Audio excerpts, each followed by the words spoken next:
बिस्मिल्लाहिर्रहमानिर्रहीम। नाजरीन, हम अपने प्रोग्राम में हिट स्टोरी में कश्मीर के हवाले से भी आपको अपडेट करते रहते हैं। एक तो कश्मीर का दौरा हमारे वज़ीर आज़म जनाब शहबाज शरीफ साहब ने किया, भिंबर गए थे, वो भी जानेंगे कि भिंबर का उनका दौरा कैसा रहा। इसके अलावा मुस्लिम लीग नून जो है वो अनवार हुकूमत के अंटीने से उड़ने के लिए कब की तैयार बैठी हुई है, वो भी हम जानेंगे यासर आरिफ साहब से कि वो कब उड़ेगी और अगर वो उड़ गई तो क्या मजबूत अपोजिशन बनेगी। फिर इसके अलावा आज़ाद कश्मीर में मुस्लिम कॉन्फ्रेंस की बहाली का मामला भी चल रहा था, वो भी यासर आरिफ साहब भी बताएंगे कि वो मामला कहाँ तक पहुँचा है। अस्सलाम वालेकुम यासर आरिफ साहब। वालेकुम अस्सलाम मागिर साहब। यासर आरिफ साहब, पहले तो मुझे ये बताइएगा कि वज़ीर आज़म साहब ने भिंबर का दौरा किया, ये दौरा किस मकसद के लिए था?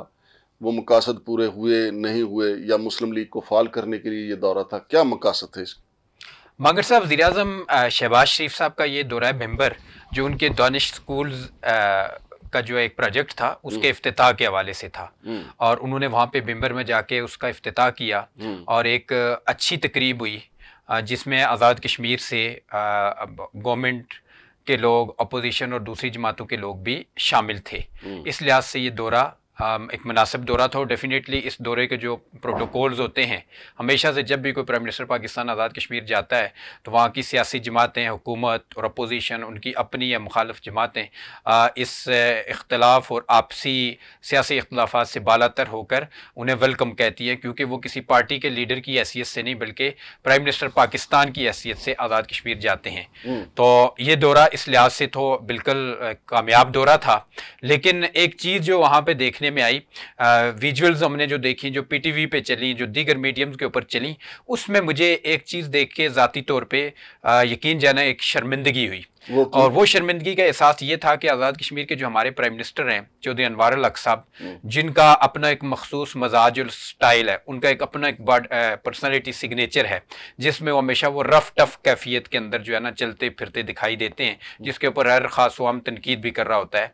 लेकिन वहाँ पर अनवार अल हक साहब, जितने विजुअल्स में मैंने करीब से होकर देखा है, उसमें उन्हें एक इनसिक्योरिटी, उनकी बॉडी लैंग्वेज से एक इनसिक्योरिटी फील हो रही थी, और उससे लग ये रहा था कि कहीं अनवार अल हक साहब वज़ीर आज़म पाकिस्तान के इस दौरे के दौरान सारा क्रेडिट प्राइम मिनिस्टर पाकिस्तान का विजुअल्स में हर जगह पे, हर इवेंट में, चाहे वो उनका इदारे के अंदर प्राइम मिनिस्टर पाकिस्तान का जाना हो, चाहे उनको रिसीव करना हो या अलविदा कहना हो, वो खुद लेने के लिए खुद से भाग दौड़ कर रहे हैं। नहीं तो प्राइम मिनिस्टर का नहीं, यासर आरिफ साहब, आखिर वो प्राइम मिनिस्टर हैं तो प्राइम मिनिस्टर नहीं करना है, चीफ सेक्रेटरी तो नहीं करना है वज़ीर आज़म पाकिस्तान का इस्तकबाल, और उनके साथ साथ भी उनका रहने का। मागिर साहब, इस्तकबाल की मैं बात नहीं कर रहा, बाकी इंसान की एक जो मनसब के तकाजे के मुताबिक जो उसकी पर्सनैलिटी और एक बॉडी लैंग्वेज होती है ना, क्योंकि प्राइम मिनिस्टर अनवार अल हक साहब जो है वो आज़ाद कश्मीर के, वो कोई एक कंस्टिट्यूंसी के या एक पार्टी के जिम्मेदार नहीं है। हम उनसे डेफिनेटली इख्तलाफ करते हैं उनके आने पर, जिस तरह उन्हें लाया गया, लेकिन वो एक रियासत के प्राइम मिनिस्टर तो हैं। लेकिन उनकी जो भाग दौड़ हमें नजर आ रही थी कि वो हर तरफ से किसी तरह का, वो एक बच्चा नहीं होता कोई उसके खलूनों के पीछे जब वो खुद पड़ा होता है, कोई इधर उधर से और भी बच्चे उसकी तरफ देख रहे हों, तो वो एक पूरा दाबड़ा मार के चीजों को अपनी तरफ करने के लिए जो है ना एक जुस्तजू में नजर आता है। उसकी बॉडी के अंदर, पर्सनैलिटी के अंदर एक बेकरारी की और बेचैनी की कैफियत होती है। तो ये कैफियत उनकी पूरी विजुअल के अंदर अगर गौर से देखा जाए तो देखी गई है। और इसकी जब गहराई में हम यासर आरिफ साहब, गहराई में ना जाए, मियाँ नवाज शरीफ साहब हों या मियाँ शहबाज शरीफ साहब हों या कोई भी प्राइम मिनिस्टर हो, जो अदाएं जनाब अनवार अल हक साहब दिखा रहे थे ना, यकीन माने वज़ीर आज़म कोई भी पाकिस्तान को जब वो वहाँ पे जाते हैं तो उनकी यही ख्वाहिश होती है कि इसी तरीके से उनका इस्तकबाल हो, इसी तरीके से उनके आगे पीछे वहाँ का प्राइम मिनिस्टर बल्कि काबीना सारी जो है आगे पीछे हो। तो मैं तो समझता हूँ वो बड़े ज़ीरक सियासतदान बन के उभरे हैं।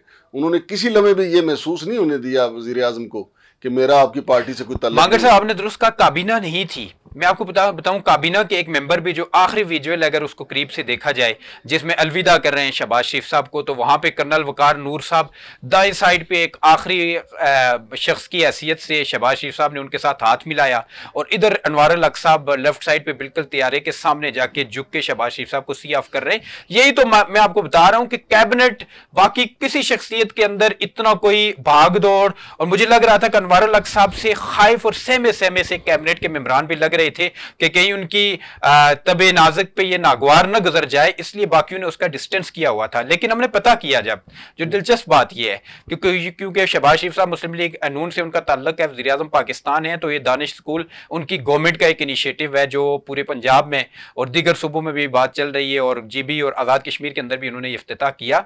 तो उनके जो मद्दे मुकाबिल जो हरीफ सियासतदान हैं वहाँ पे, जो साबिक सीनियर वज़ीर हैं आज़ाद कश्मीर के चौधरी तारिक फारूक साहब, असल में अनवार अल हक साहब अपनी उस कंस्टिट्यूंसी के अंदर तारिक फारूक साहब से खाइफ दिखाई दिए। उनकी बॉडी के ऊपर उनका खौफ जो है ना, मुझे लग रहा है उससे पहले कुछ जर्नलिस्टों ने प्रोग्राम किए थे और उन्होंने इतना अनवार अल हक साहब के अंदर जो उनकी पर्सनालिटी के अंदर इतने जो पैनिक क्रिएट कर दिया कि उस दिन वो फिर हर तरफ जो है ना खुद ही खुद नजर आए। हालांकि ये जो चौधरी तारिक फारूक साहब है, मेरा कभी उनके साथ मुलाकात नहीं है, लेकिन वो भी वहां पे मौजूद थे। एक विजुअल के अंदर हमने उनको भी देखा, लेकिन उनकी पर्सनालिटी के अंदर एक डिसेंसी और एक जिसे कह सकते हैं कि एक शख्सियत का, हर एक का एक जो भरम होता है ना, एक एतमाद और एक वकार होता है, वो उनकी शख्सियत से उभर रहा था। लेकिन अनवार अल हक साहब प्राइम मिनिस्टर होते हुए भी इधर उधर भागे भागे नजर आ रहे थे, इधर भी भागना है उधर भी भागना है, कैमरे में कोई और ना। ये बताएं कि वज़ीर आज़म ने वहां का दौरा किया शहबाज शरीफ साहब ने, तो क्या वो कोई हदायत वहाँ की मुस्लिम लीग नून को दे के आए हैं कि आपने कब पार्टी छोड़नी, कब हुकूमत छोड़नी है अनवार उल हक की? कोई ऐसा भी कोई नहीं, ये बस एक इसी इवेंट के हद तक ये प्रोग्राम था। उन्होंने अपनी पार्टी के साथ छोड़ रही है मुस्लिम लीग नून जी। ये गुज़िश्ता रोज की डेवलपमेंट है। एक आला सतही के इजलास के अंदर ये फैसला हो चुका है कि मुस्लिम लीग नून जो है वो आज़ाद कश्मीर में अनवार उल हक हुकूमत से जो है ना अलहदगी इख्तियार करेगी और वो अपोजिशन बेंच के ऊपर बैठ के अपोजिशन का किरदार अदा करेगी। ये फैसला हो चुका है। और इसमें जो हमारे ज़राए हैं उन्होंने इस बात की तस्दीक की है कि जनवरी के आखिर तक, इस जनवरी के इस माह में और ज्यादा हुआ तो फरवरी के दरमियान तक, ज्यादा से ज्यादा 20 से 25 या 30 दिनों के अंदर अंदर जो है ना मुस्लिम लीग नून अपोजिशन बेंचों पे बैठ जाएगी और वो अपोजिशन का रोल अदा करेगी, क्योंकि आज़ाद कश्मीर के अंदर अपोजिशन का वजूद अमलन ख़त्म हो चुका है और गुज़िश्ता 1-1.5 साल से वहाँ पे अपोजिशन का किरदार सिर्फ और सिर्फ है अवामी एक्शन कमेटी वो अदा कर रही है, जिसकी वजह से रियासत के अंदर बहुत टूट फूट का शिकार हो चुकी है रियासत और मसाइल वहाँ पे जन्म ले रहे हैं।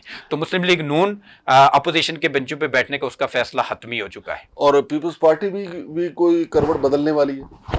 देखें, जैसे ही नून लीग अपोजिशन बेंचों पे बैठेगी तो पीपल्स पार्टी तो ब्लैकमेलिंग की सियासत की माहिर है ना, आप उसको बेहतर समझते हैं। तो अनवार अल हक साहब पे डेफिनेटली पीपल्स पार्टी अपना प्रेशर बढ़ाना शुरू करेगी और वो फिर अपने मुतालबात भी उनके बढ़ जाएंगे, क्योंकि अभी नून लीग की मौजूदगी में पीपल्स पार्टी डिफेंसिव मोड में इसलिए होती है कि एक दूसरी पार्टी जिसकी भी नशिस्तें, काबिल ज़िक्र नशिस्तें जिसकी मौजूद हैं, वो अनवार अल हक साहब के साथ मौजूद है, तो पीपल्स पार्टी फिर ज्यादा पाँव नहीं मारती। लेकिन जैसे ही नून लीग अलग होगी तो पीपल्स पार्टी की ब्लैकमेलिंग वैसे भी आखिरी साल चल रहा है तो वो इंतहा तक पहुंच जाएगी और हो सकता है कि पीपल्स पार्टी इस मौका से फायदा उठाते हुए अनवार अल हक साहब को घर भेजने का बंदोबस्त कर ले, क्योंकि वो इस हवाले से खासे बड़े कारीगर हैं। और ये मुस्लिम कॉन्फ्रेंस भी बहाल होने जा रही, सरदार अतीक साहब बड़े सरगर्म थे और सुना था कि बड़े बड़े कदावर लोग जो है मुस्लिम लीग नून के उनके साथ जा रहे हैं, उसमें क्या पेशरफ्त हुई है?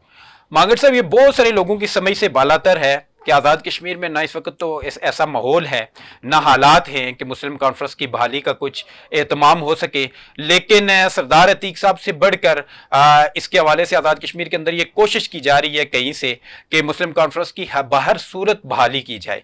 इस हवाले से बहुत सारे लोगों को अप्रोच किया गया। नून लीग के जो असम्बलियों से बाहर बैठे हुए लोग हैं उनको अप्रोच किया गया था, पीपल्स पार्टी के कुछ लोगों को किया गया था। इस तरह जो और सियासी ज़ुअमा हैं मुख्तलिफ जमातों के अंदर, बिजनेस कम्युनिटी के साथ जिनका ताल्लुक है, कदावर जो लोग हैं जिनके पास वसाइल और सरमाया है, उनको भी अप्रोच किया गया था कि वे मुस्लिम लीग नून मुस्लिम कॉन्फ्रेंस का हिस्सा बने।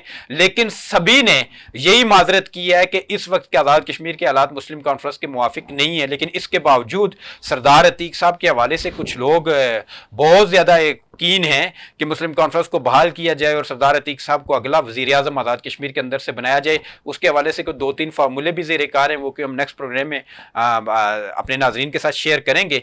लेकिन मुस्लिम कॉन्फ्रेंस की बहाली के इम्कानात मफकूद नहीं हुए, उनमें जान है। उसके हवाले से कोशिशें और काविशें जारी हैं। इंतखाबात से पहले कोई पार्टी वजूद में आ जाएगी? देखें, ये जो मुस्लिम कॉन्फ्रेंस के हवाले से कुछ लोगों को कहा जा रहा है कि आप इसका हिस्सा बने, तो वो लोग जो महसूस कर रहे हैं ज़रूरत कि उन्हें किसी सरपरस्ती की, किसी छतरी की, किसी सियासी जमात के साए की ज़रूरत है, तो वो लोग फिर जो उन्हें अपने कहने वालों को, जो उन्हें कह रहे हैं कि आप मुस्लिम कॉन्फ्रेंस का हिस्सा बने, उन्हें वापस ये कह रहे हैं कि बजाय इसके कि आप हमें मजबूर करें कि आप मुस्लिम कॉन्फ्रेंस का हम हिस्सा बने, इससे बेहतर है कि आप आज़ाद कश्मीर में इंतखाबात से पहले एक नई पार्टी का क़याम अमल में ले आएँ, हम उसका हिस्सा बन जाएंगे। उसके अंदर फिर मुख्तलिफ नाम जो ख़ास फॉरवर्ड ब्लॉक के लोगों के अलावा कुछ और लोग हैं, कुछ सरमायादार भी हैं, लोग भी हैं, उनको भी कहा जा रहा है कि वो लोग भी इसका हिस्सा बने। तो मुमकिन है कि आज़ाद कश्मीर के अंदर एक रवायती सियासी जमातों के हवाले से उनके सियासी कारकुन जो है ना, पिछले 1-1.5 साल के अंदर अच्छा खासा टूट फूट का शिकार हो चुका है। कोई अवामी एक्शन कमेटी के साथ जाके खड़ा है, कुछ खामोश इंतजार कर रहा है अपने खास वक्त का। तो ये एक नई जमात का शायद ये लोग हिस्सा बन जाएं और उस नई जमात का कोई मुस्तकबिल हो सकता है कंपैरेटिवली मुस्लिम कॉन्फ्रेंस के। तो इस हवाले से कुछ लोगों ने ये तहरीक शुरू कर रखी है और कहा है ये कि मुस्लिम कॉन्फ्रेंस के बजाय आप नई पार्टी का क़याम अमल में लाएं। बहुत शुक्रिया। तो नाज़रीन, आज़ाद कश्मीर में काफ़ी सियासी डेवलपमेंट्स हो रही हैं। मुस्लिम लीग नून जो है वो इक़्तिदार छोड़ने के लिए तैयार बैठी हुई है। पीपल्स पार्टी इक़्तिदार की गाड़ी पकड़ने के लिए तैयार बैठी हुई है। सरदार अतीक साहब कोशिश कर रहे हैं कि मुस्लिम कॉन्फ्रेंस बहाल हो जाए और नई कोई सियासी जमात भी मार्ज़ वजूद में आ सकती है। और मौजूदा वज़ीर आज़म अनवारुल हक साहब जो हैं, उनकी कोशिश है कि वो अगले वज़ीर आज़म भी वही हों।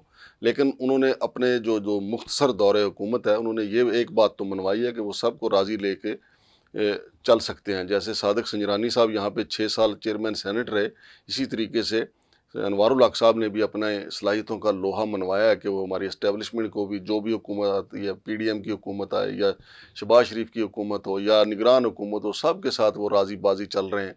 देखते हैं कि अगली दफ़ा उनके नाम का कुर्रा निकलता है या नहीं। शमशाद मांगट और यासर आरफ को इजाज़त दीजिए। अल्लाह हाफ़िज़।